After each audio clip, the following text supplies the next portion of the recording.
You're listening to the Play Therapy Podcast with Dr. Brenna Hicks, your source for centered and focused play therapy coaching. Hi, I'm Dr. Brenna Hicks, the Kid Counselor. This is the Play Therapy Podcast where you get a masterclass in child-centered play therapy and practical support and application for your work with children and their families. In today's episode, I'm answering a question from Jonathan in Ohio. And I don't know if you all remember, but I actually read his email a while back about how CCPT changed his life and his parenting and his son. And so same Jonathan from Ohio, and Jonathan has now joined the collective. So it's been really great to communicate and collaborate with him in different capacities. So his question today is about how CCPT is preventative in nature. And how do we explain to people that what children learn as part of the CCPT process serves them forever? Because obviously sometimes what's going on in the child's world is pretty dire and pretty devastating. And sometimes it's difficult to see any way out of that for kids. And so his question is around that. So I'll read parts of his email and then we'll dive into that. So he says, as I'm finishing grad school, my brain is regularly drawn to applying CCPT to things like substance abuse and addiction. Specifically, how does CCPT prevent future problems? There are counselors at my site who make comments like that kid already has a prison number tattooed on his forehead, which breaks my heart and mine and frustrates me. I once heard a counselor tell a parent to try to motivate them to change. I am the only counselor who will see children under 12 at my site. I want to be the best child-centered play therapist that I can be. My question is, could you spend some time playing the movie of how CCPT is preventative in nature? What are some of the ways in which we can show parents that CCPT is not just a quick fix, but a lasting treatment that has long-term effects and prevents future problems, such as substance abuse, domestic violence, and mental health issues such as anxiety and depression? All right, Jonathan, thanks so much for the email. And I think this is really helpful.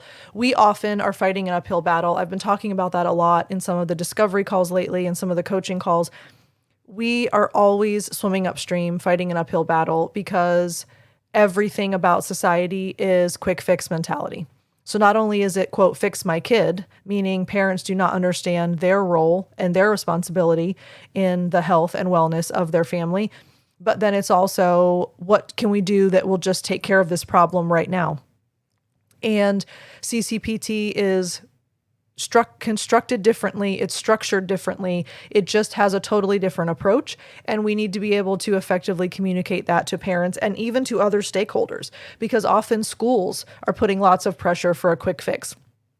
Pediatricians are putting lots of pressure for a quick fix, or they'll diagnose and medicate. So there's always this expectation that we have to combat. So my thoughts are, first and foremost, let's make it very clear that CCPT has been proven. We can look at data and research. Longitudinally, it preserves the gains that children make. In other words, they've done follow-up studies for children years after they completed CCPT. And there was evidence of longitudinal positive outcomes. So the things that they learn, the skills that they figure out, and what they acquire as they're going through CCPT, it serves them for the rest of their lives. And are there immediate is relative, I realize. Are there in the moment changes that we observe? And as they go through the process, are we in real time seeing growth and healing and change? Of course. But that also extends long term because we've seen longitudinal studies confirming that. So I think we just need to know that. We need to understand that what we're doing and what children are learning in the process will serve them forever. And related aside, I have been thinking about this a lot lately because I've been sharing with a lot of people, it's really rare for a play therapist to have an existential crisis about their value and worth and purpose in the world. If you work with kids and you are a play therapist, you see the change that comes out of the work that you're doing. You understand your purpose. You know that you're serving people. You know that the world is different because you are serving in the capacity in the playroom as a child-centered play therapist. So I often don't think that we question our existence and, is this really what I'm meant to do forever? But I do often find that we question how much impact are we actually having? What happens if a kid is yanked out after 6 sessions?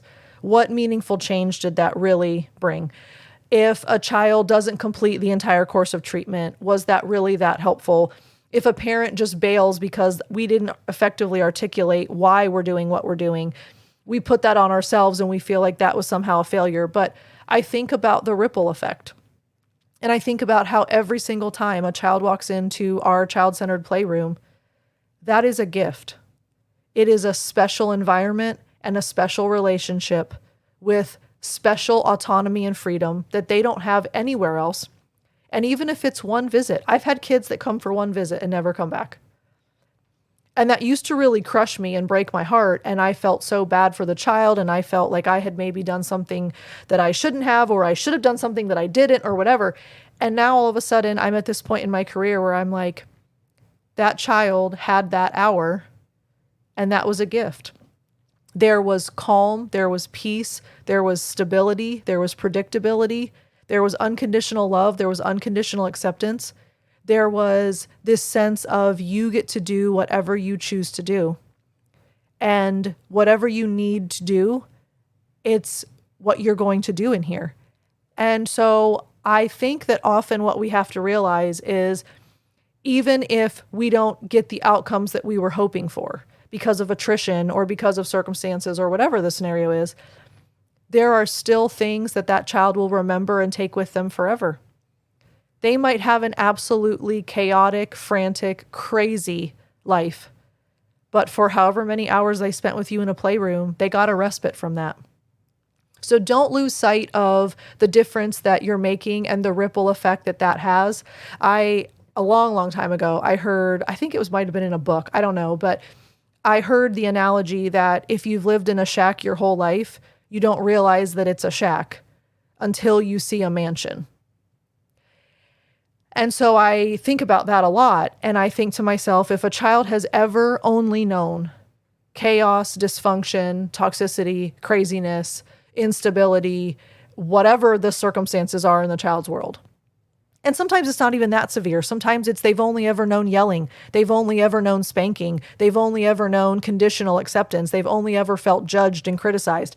So it doesn't even have to be on the extreme end. But if a child only has one perspective on the world, they don't know that that is not true for everyone until they are exposed to something different.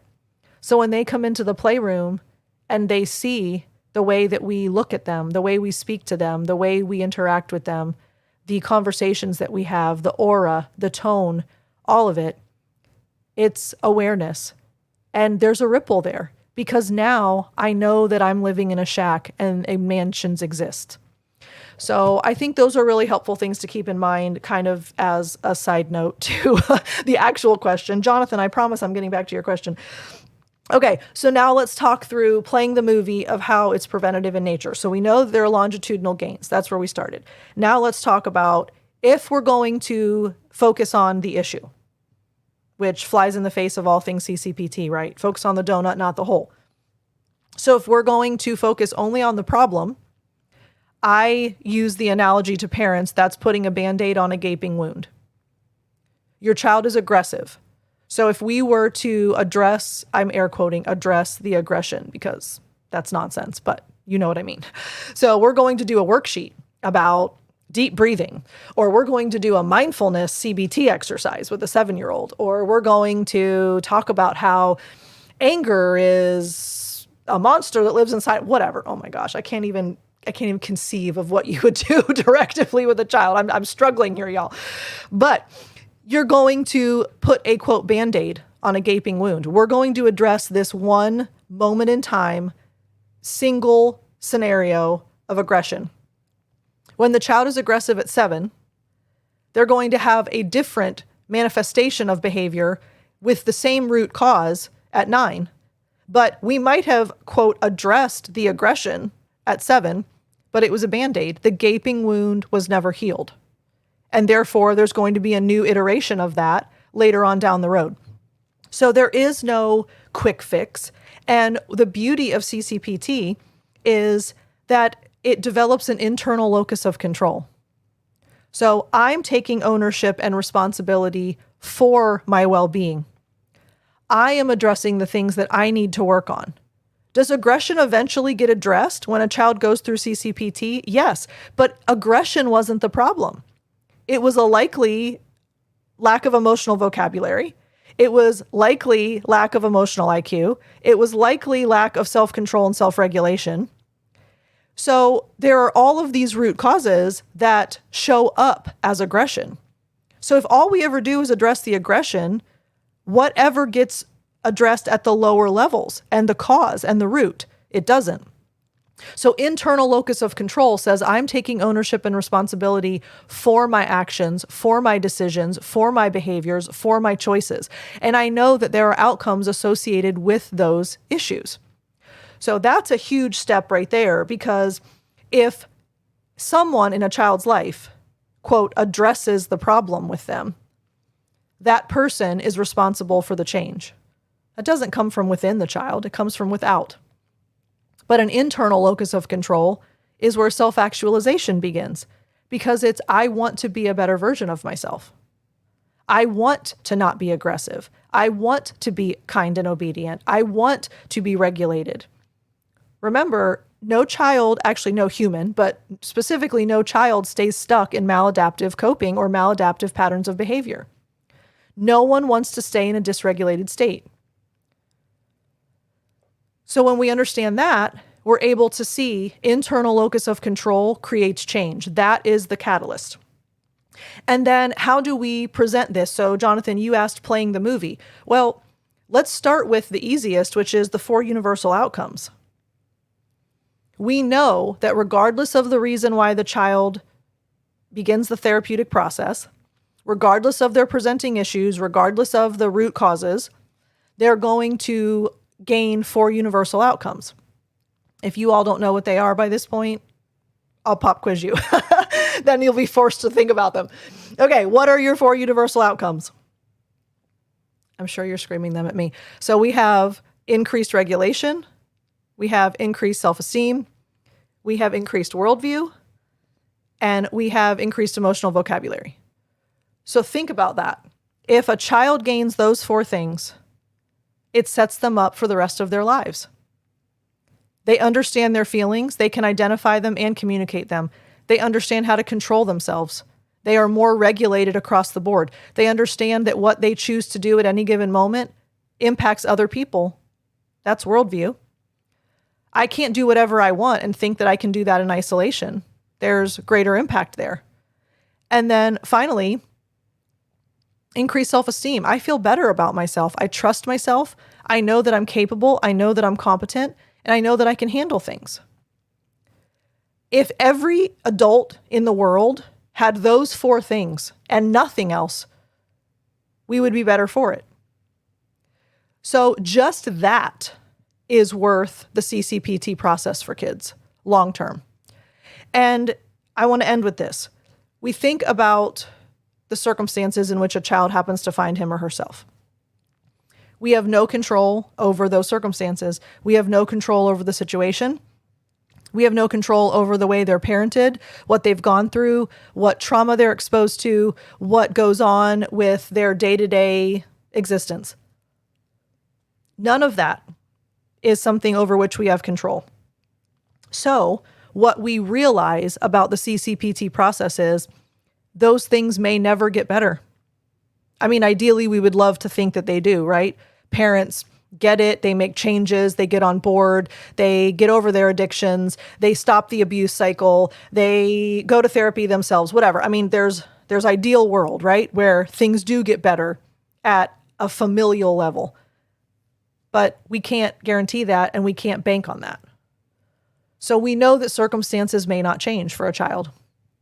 But what CCPT does is it equips them to handle those circumstances more appropriately and more effectively.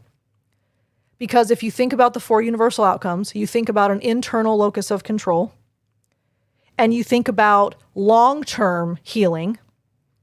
Every time the child faces something that they've faced their whole lives that has unnerved them, upended them, dysregulated them, ripped the rug out from underneath them and spun them on the top of their head, guess what? Once they've been through CCPT, they have more resilience. They have more coping. They problem solve more effectively. They trust themselves to handle situations. And it moves from, oh no, I can't handle this. Oh no, this is terrible. Oh no, I can't cope, to I trust myself to deal with this. It's going to be okay. And that changes the entire trajectory of a child's life, even if the circumstances never change. The child being able to say, I can get myself through this. I can trust myself. I can handle this. I'll be okay. It'll work out. I'm capable. I'm equipped. I have coping. I have resilience. It'll be fine at the end of this. That sets them on a totally different path than, this is my life forever, and it's always going to be miserable, and I'm always going to be at the mercy of my circumstances, and I'm always going to feel like a victim, and this is just my lot in life that I have to accept it. That's defeating. CCPT is encouraging. So I hope that answers your question, Jonathan, and I think this is something we all need to be mindful of. We have to be able to communicate the importance of this to parents and other stakeholders in a child's life. This does paint the picture of what CCPT does long-term. Because there are short-term benefits, of course, but I would argue this is why CCPT is the most helpful approach. Well, there's so many reasons why, but this is one of the reasons why CCPT is the most helpful approach, because it's not a temporary fix. Children literally will go the rest of their lives with these skills in their toolkit. And that sets them up for every kind of success that they want to pursue. All right. Thank you all for hanging out with me today. We are going to keep you posted as much as possible about the update with the storm. And it is supposed to hit tonight, Wednesday night, late. So we will be as involved and engaged as we can be, depending on cell service and internet and power and all of those things. Thank you so much for all of you who have reached out. Really, we have been inundated with messages and emails and texts, and just thank you so much for your prayers, for your thoughts, for thinking of us, for knowing that we're dealing with this. You have absolutely become an extended family to me, but also to my family.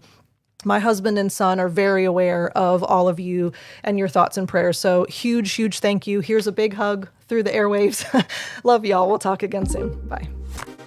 Thank you for listening to the Play Therapy Podcast with Dr. Brenna Hicks. For more episodes and resources, please go to www.playtherapypodcast.com.